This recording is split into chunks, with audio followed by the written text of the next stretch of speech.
Let's draw a cute bear with a bird in Procreate. You'll get a free drawing guide, brushes, and a color palette to follow along. I'll share helpful tips and tricks, secret techniques, and Procreate features I use all the time. To follow along with me, you can download a free file that includes a detailed palette, a reference image, a canvas, a guide, and a paper texture. My patrons get access to a more detailed guide, exclusive lessons, and a full set of brushes. 3 of those brushes are also available for free to everyone, and those are the ones I'll be using in this lesson. Let's create the first layer and then pick a color from the palette by tapping on it. First, go to the Brushes tab and select the first of the 3 basic brushes available to everyone, Signature Graphite. After that, switch to the Erasers tab and also pick the signature. To quickly switch between the eraser and the brush, just double-tap the pencil. The way this brush behaves depends on how hard you press. If you press lightly, it becomes very dense, but still keeps a soft textured edge. When you want to draw something really soft, increase the size of this brush. This brush is perfect for the eraser too. To me, it's the best eraser brush, so I never use any other brush as an eraser. You can clear the layer from everything you drew with this gesture. In cases like this, you want a dense brush, so I just press harder. Still, that doesn't mean you should draw everything with one stroke. It's better to build up gradually by layering strokes on top of each other. That itself makes the layer denser. Here I'll reduce the brush size to make it easier to draw these half circles. To fill the shape, I increase the brush size, and when it's time to draw smaller details, I'll change the size again.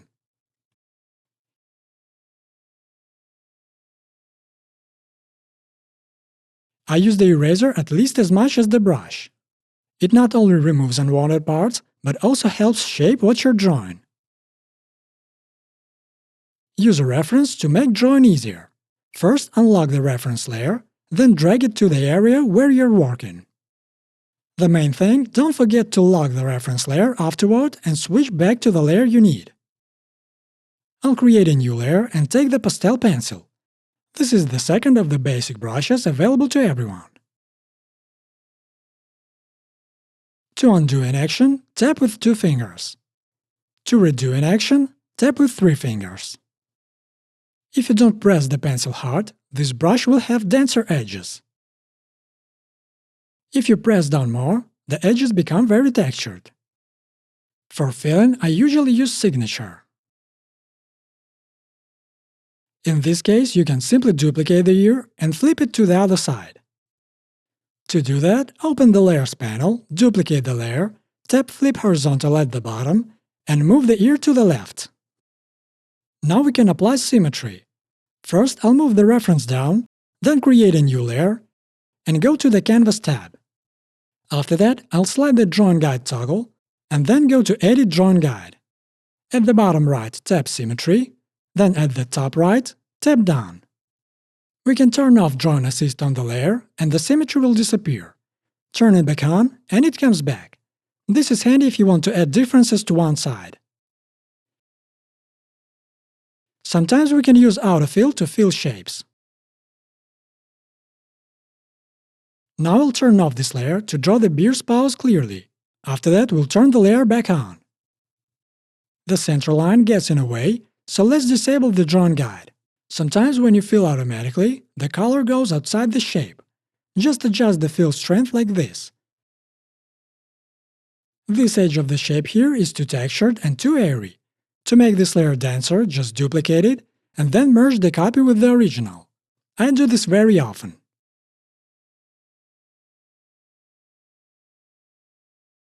As you can see, I'm barely pressing the pencil, just going over the parts that need more density. If you press harder, the texture becomes too much, and the fill gets less dense. Here's another important point. When you're drawing, try to lift your hand often. This makes it easy to undo recent actions. If you draw everything on one go, you can only go back to the very start. If you build it gradually, you can undo mistakes right away. Here I'm duplicating the layer again to make the shape denser. Now I'll turn this layer back on, but lower its opacity. Let's create a new layer and take the Signature Graphite. Now I'll show you a technique I use just as often as densifying shapes and using the eraser – blending brushes. This adds more variety to the shape's edge. The main goal here is to avoid monotony. The shape gains rhythm and visual interest. I also do this with the eraser, sometimes making the edge harder, sometimes softer. Let's flip this layer horizontally and move it to the right. To move a layer precisely, like with a ruler, turn on snapping. Enable magnetics and snapping, then move the paw.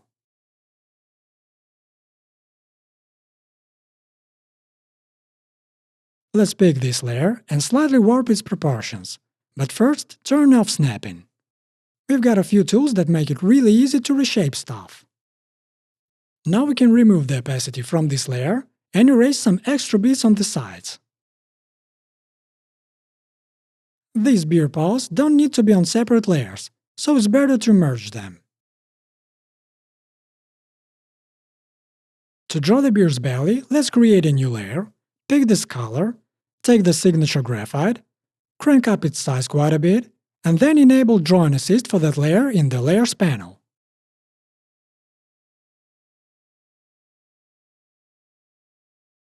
Adjust the eraser size the same way you do with the brush. It really changes how the eraser behaves. We'll use the same color to add details to the paws, but first create another new layer for that.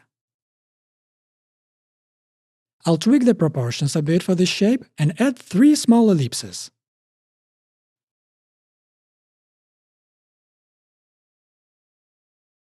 Sometimes a single layer has a lot going on, but you want to isolate one thing. For that, freehand selection is perfect. Just draw around what you need and then reshape it.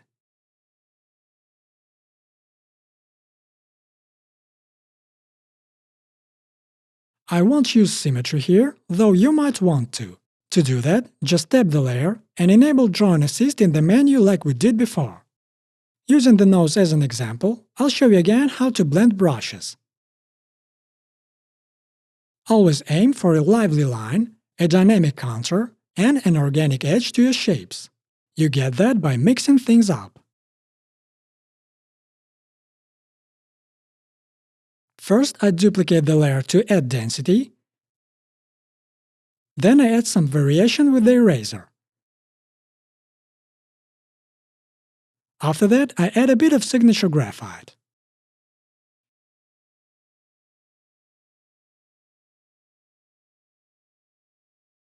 If you need to adjust proportions, don't forget we have all the tools to speed that up a lot.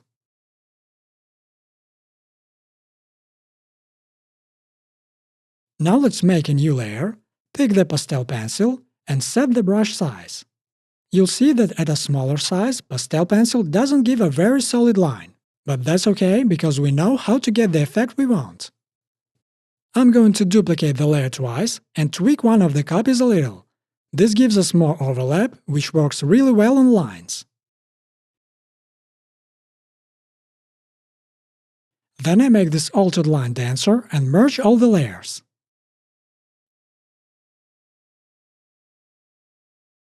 Here we need to erase some texture without touching the nearby line. To do that, just select the area you want with freehand selection. Moving on, let's create a new layer, pick the next color, and draw the mouth silhouette. Then fill it in. If the fill isn't dense enough, switch to signature graphite to tone down any airiness.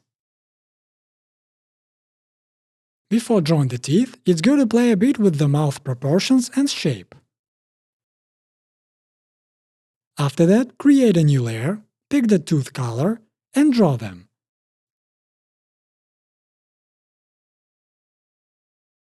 As you see, for almost any shape, you can find a use for deformation tools.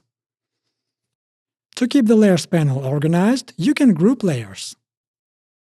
For easier drawing, sometimes it helps to flip the whole canvas horizontally.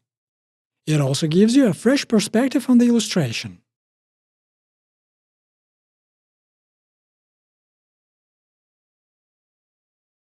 Here I start by sketching the rough shape I need.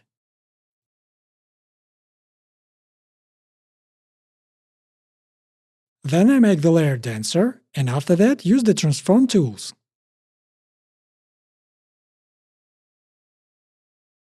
I mix a bit of signature graphite into the pastel pencil, then lightly go over it with the eraser. I duplicate the layer, switch to uniform snapping, drag it right, and flip it horizontally.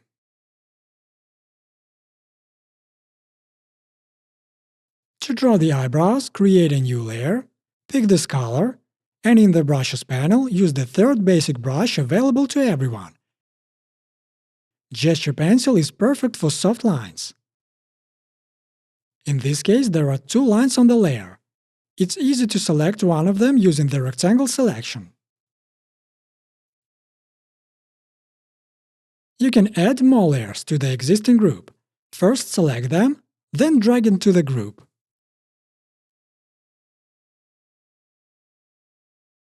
Let's keep going with the ears. First, draw the shape you need, then adjust its proportions.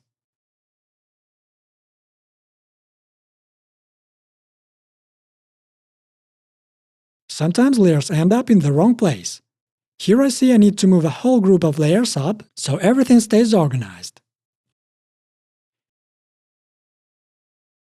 A pretty important point. Small shapes like this are best drawn on separate layers. That way you can easily tweak or redraw them without hassle.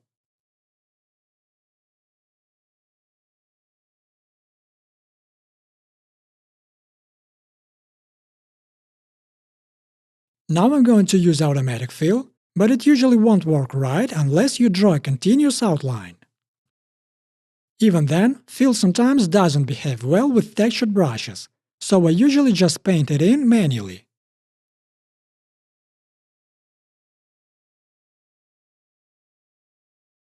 Next we draw the bird's tail,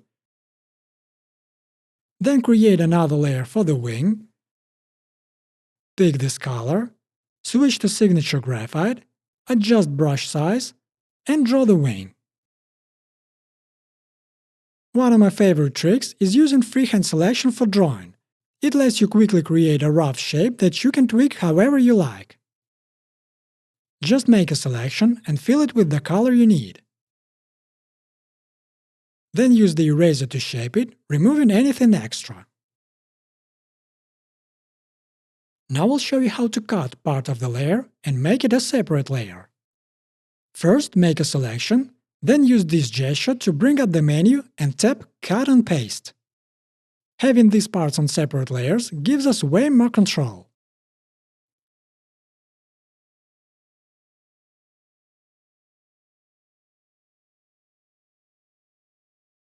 Let's create the first layer for the eye.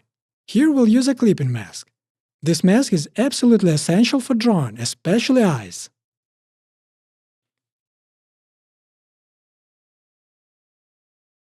To make a perfect circle, draw something roughly round and hold the pencil down without lifting it. At the top, choose Circle, and the circle is done.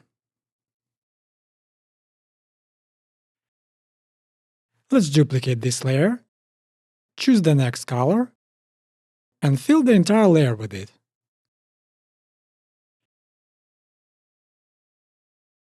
Then select both layers and move them above the eye shape.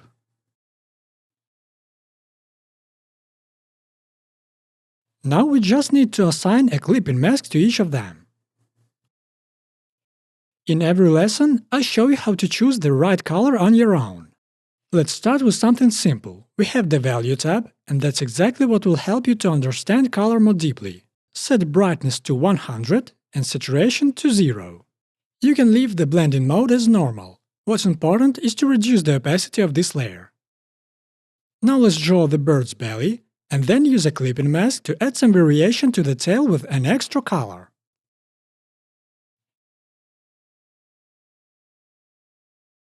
Next, we'll choose a color for the bird's cheeks. Let's start with this color. We can see that it looks a bit too harsh here. Take a look at the hue.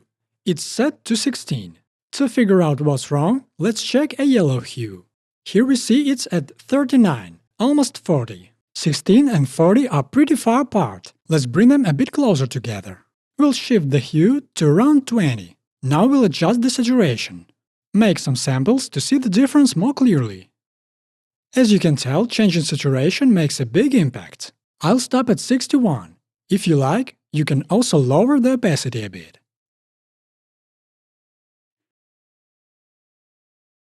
To make sure I'm creating the layer exactly where I need it, I often toggle a layer or a group on and off before adding a new one. For smaller elements, it's better to draw them on a separate layer. It's easier to manage that way.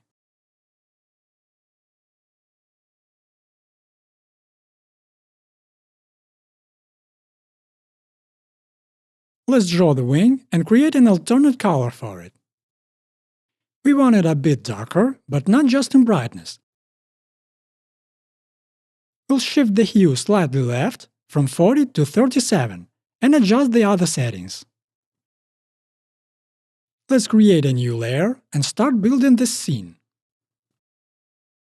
Most of the elements will be drawn using the signature graphite. Adjust the brush size when working on smaller details or when filling in larger shapes. For individual leaves, switch to pastel pencil. If you have all my brushes, you can also use the charcoal pencil with a smaller size. It works well too. Once we fill the background, we'll add a cloud behind the beard and move on to the flowers.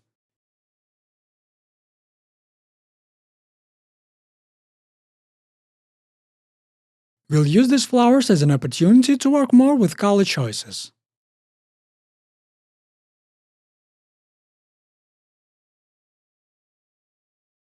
I'm duplicating the layer, sampling the color it's painted with, and going over to the Value tab.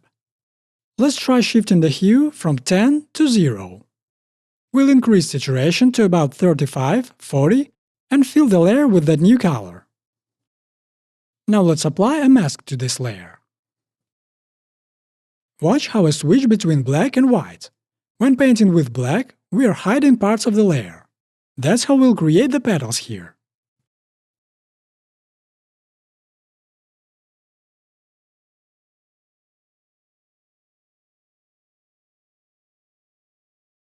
I'm merging the mask with the layer and grouping everything that makes up the flower.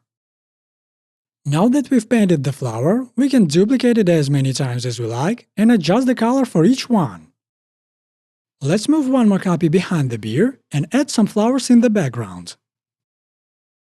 Now we'll recolor one of these flowers and find the right color for its second layer.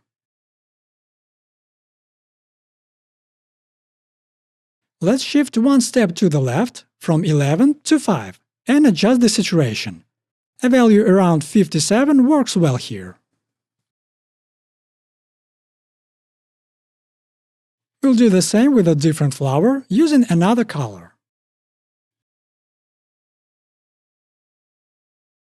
This time we'll shift it 2 steps, from 205 down to 195.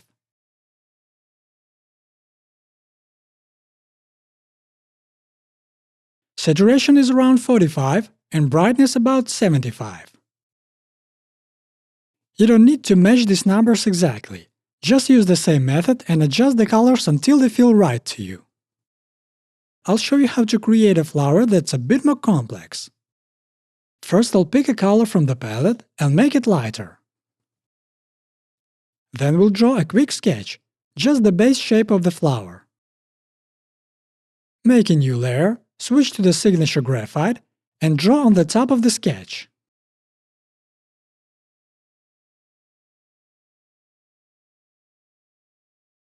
Now pay close attention. I'm rotating the flower, then deselecting it. That will reset the transform selection. We'll use the start and shift the flower like this. Then take a lighter version of the same color and paint a smaller circle in the center. Let's duplicate the flower and adjust the color. I'll shift the blue tone into something lighter, so it works better with this particular flower.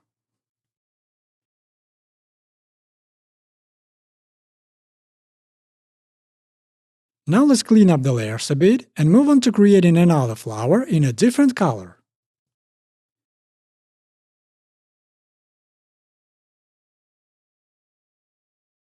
We'll fill the flower with a plain white at first, but that might feel a bit dull. So let's adjust the hue to 20 to give it a warm tint and increase the saturation to about 10. For the center, I'm going for a yellow tone, just 2 steps to the right, from 20 to 40, and I'll raise the saturation to around 60. Now we'll add a very important layer. The goal here is to blend everything into the grass a bit, so it feels soft and cohesive. Now we are going to pick a color for the lines and shadows of the beard.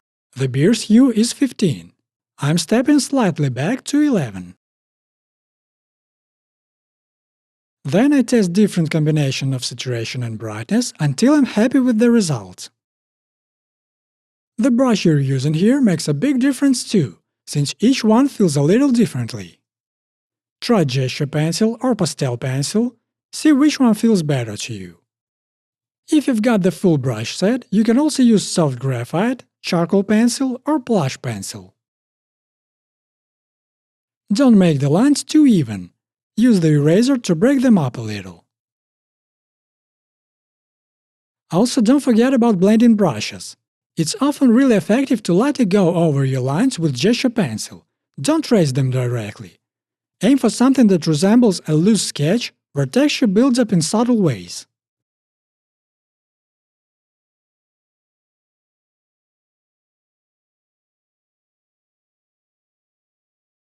Now I'll show you a little trick I always keep in my toolkit. On a new layer, I'll fill the whole canvas with this color and then apply a mask to hide it. Why do this? Let's say we've picked the color for the beard's lines, but then switch to drawing something else that uses a totally different tone. Instead of saving the color to your palette, you can just return to that masked layer, switch to white, and paint wherever you want the original color to show up again. Now I want to move the finished lines into the mask itself. I tap Select on the line layer, switch to the mask, set the color to white, and fill it, just like I'm doing here. Now all the lines are stored inside the mask, and we've essentially preserved the exact color we needed. From here on, I'll paint in white. This method is something I rely on all the time. If I'm working with another color but need the beard line color again, say for shadows on a different layer, I just disable the mask, sample the color like it's in the palette, and keep going. To create a shadow, I'll add a clipping mask, switch to Signature Graphite, increase the brush size, and paint along the layer. And remember, the eraser is just as important as the brush itself. Now let's pick a color for the bird. The hue is currently at 40. I'm bringing it down almost 2 steps, setting it at 32, and then adjusting saturation and brightness from there. Also keep in mind that you can always repaint the lines. Like here, I decided to darken them just a bit. And finally, let's tweak the grass color. Try a few different options until you land on something that really works. If you enjoyed this tutorial, give it a thumbs up, share it with a friend, and subscribe so you don't miss new tutorials on my channel. Thanks for watching, see you soon!